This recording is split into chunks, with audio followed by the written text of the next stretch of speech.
Hello everyone, so I'm here today to do a review of The Marriage Portrait by Maggie O'Farrell, and this is a book that has been getting a lot of praise. It has been longlisted for the Women's Prize for Fiction, and that's kind of why I read it, together with the fact that I read Hamnet by Maggie O'Farrell and I really enjoyed it. So this is a historical fiction, and it talks about this couple. So Lucrezia Di Cosimo, I believe. She's 15, 16 when she's married to Alfonso di Ferrara, who is a duke. And she doesn't want to do this. She actually is married in replacement of a sister of hers that died. And she has always been a little bit of a different child. She didn't want the same thing as her sisters, and she likes making these miniature paintings, and she's very talented at that, and that's just like what she's passionate about. And when she marries, she's a little bit scared, of course, but it seems that the relationship kind of goes well.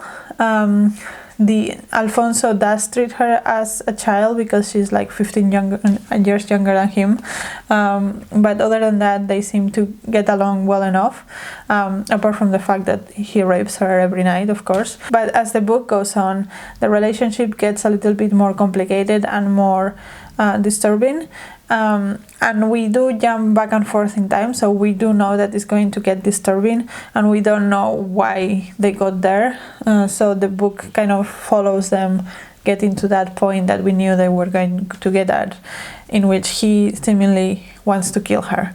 So what did I think about this book? Honestly, I think the writing was not as good as Hamnet.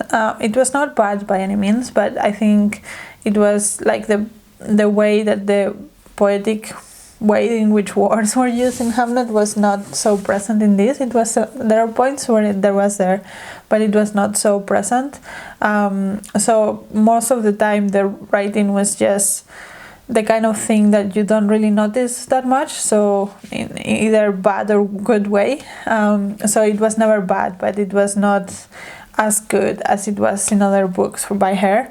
The characters were, I think, developed well, but sometimes they were a little bit two-dimensional, and I didn't always get the relationship between the different characters.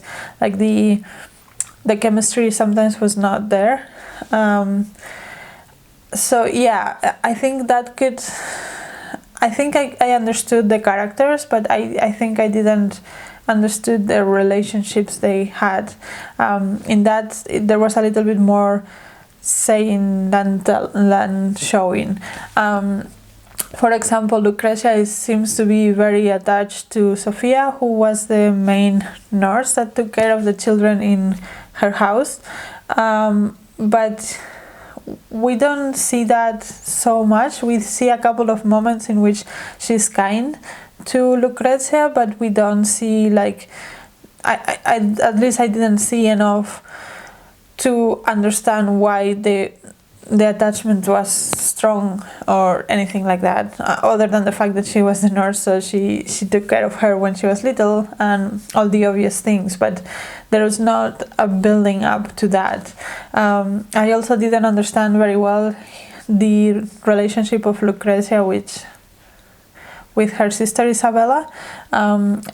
She writes letters to her and stuff, but I thought that was not so well constructed. Like, the only main relationships we see is between Lucrezia and her lady-in-waiting, I guess it's like the term, the servant that's always with her, and with Alfonso in some extent as well. We also see the relationship between Lucrezia and the two sisters of Alfonso, but again, we do see that relationship, but then things happen that don't make a lot of sense, and we don't understand, for example, why one of the sisters is very keen on getting a good relationship with Lucrezia. There's hints that there is something more going on, but that kind of never resolves. So there were a lot of things like that made me feel that I didn't completely get the characters, even though they were quite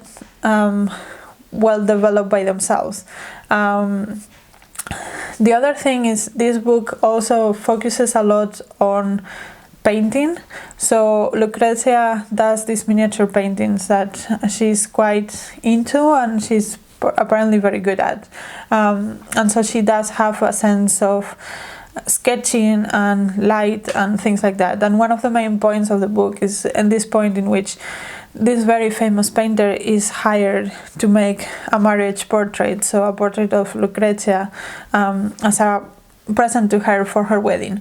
And this is one of the main events that goes throughout the book. And we do talk a little bit about pigments and light, but it was not very developed. I had the feeling that the author wanted to develop that in depth and be one of the main parts of the story, but at the same time she didn't understand enough of the painting world to put that in a believable way into the book, and therefore she decided that she didn't want to do that.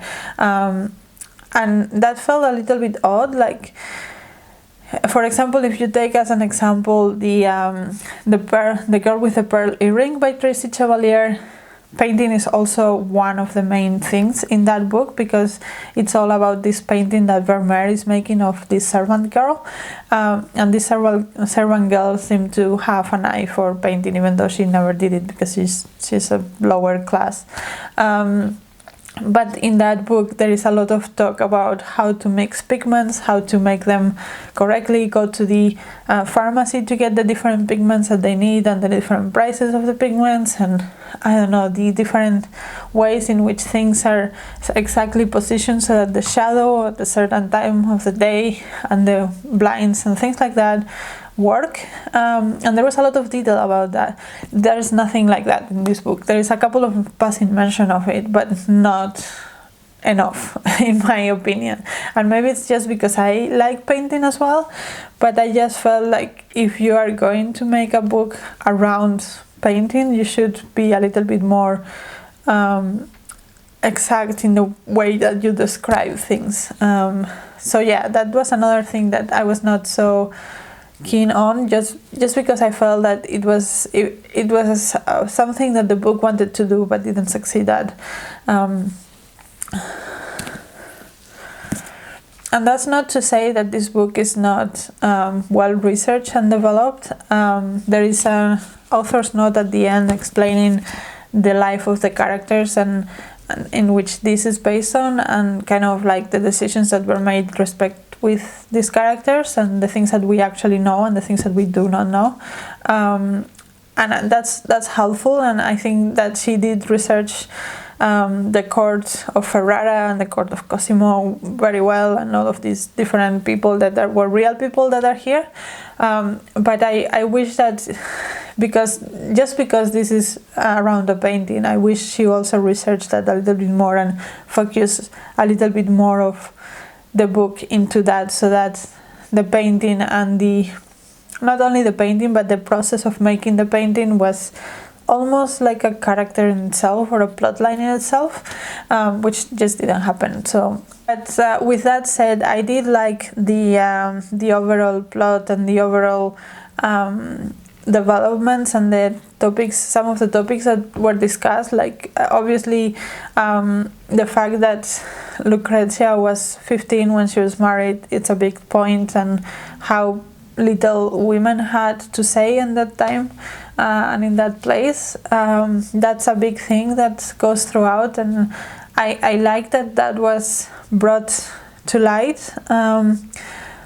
And I enjoyed just the story itself. I think she's a very good storyteller. I just think that this was not as successful as I was hoping it to be, and also it's quite long. And I think that for the length it has, there are so many things that are not developed enough. I didn't understand why she didn't spend more time developing things a little bit more, so that we went deeper into the story. So yeah, for me this was just okay. I was expecting more, so maybe that's part of it. But yeah, it was not a bad book. It was just Okay, so yeah, those are my thoughts in The Marriage Portrait by Maggie O'Farrell. Let me know if you have read it or you plan to read it, and what your thoughts are in the book, and if you have read any other Maggie O'Farrell's, what you thought about those two. I would love to know. And until next video, bye!